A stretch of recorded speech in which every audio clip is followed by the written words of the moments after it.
கர்த்தருடைய பரிசுத்தமுள்ள நாமத்திற்கு ஸ்தோத்திரம். இன்றைய நாளின் கர்த்தருடைய வார்த்தையாக மத்தேயு எழுதின சுவிசேஷம் 10வது அதிகாரம் 22வது வசனம். என் நாமத்து நிமித்தம் நீங்கள் எல்லாராலும் பகைக்கப்படுவீர்கள், முடிவு பரியந்தம் நிலைத்திருப்பவனே ரட்சிக்கப்படுவான். முடிவு பரியந்தம் நிலைத்திருப்பவனே ரட்சிக்கப்படுவான்.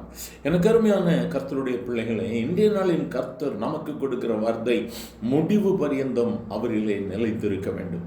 உலகத்தின் போராட்டங்கள், உலகத்தின் பிரச்சனைகள், உறவுகளின் மூலமாய் வருகிற பகைகள், இவைகள் எல்லாவற்றின் மத்தியிலும் நாம் இயேசுவின் முகத்தை பார்த்து அவருடைய போதனைகளுக்கு பின்பதாக நாம் உண்மையாக சென்று கொண்டிருப்போமானால் நாள் உண்டு வரும். அந்த நாளிலே கர்த்தர் நம்மை அவரோடு கூட சேர்த்து கொள்வார். இந்த உலகத்தின் போராட்டங்கள் நம்மை மேற்கொண்டு விடக்கூடாது, அல்லது இந்த உலகத்தின் இச்சைகள், உலகத்தின் பாவ காரியங்கள் நம்மை மேற்கொண்டு விடக்கூடாது என்பதற்காகத்தான் இந்த இடத்திலே கர்த்தராகிய இயேசு சொல்லுகிறார், முடிவு பரியந்தம் நிலைத்திருக்க வேண்டும். நம்முடைய ஆவிக்குரிய வாழ்வு இன்று எப்படியாக இருக்கிறது? உலகத்தின் காரியங்கள், குடும்பத்தின் காரியங்கள் நம்முடைய வாழ்வில் எதிர்மறையாக நிற்கும் பொழுது, அல்லது எதிராக செயல்படும் பொழுது, நாம் நம்முடைய வாழ்வில் அநேக காரியங்களை, சுயத்தை இழந்தவர்களாக காணப்படுகிறோம், பலவீனப்படுகிறோம்.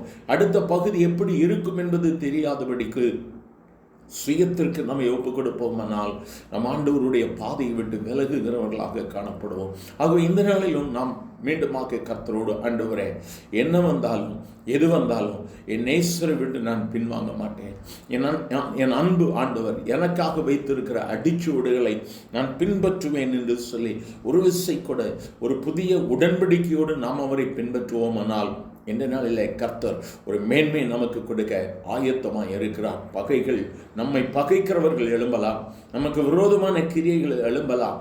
ஆனால் இயேசுவோடு கூட நாம் நிற்கும் பொழுது கர்த்தர் உங்களுக்காகவும் எனக்காகவும் யுத்தம் பண்ணுவார். எங்கள் அன்பின் ஆண்டவரே, ஆசீர்வதிக்கப்பட்ட இந்த காலை வேளைக்காக நன்றி.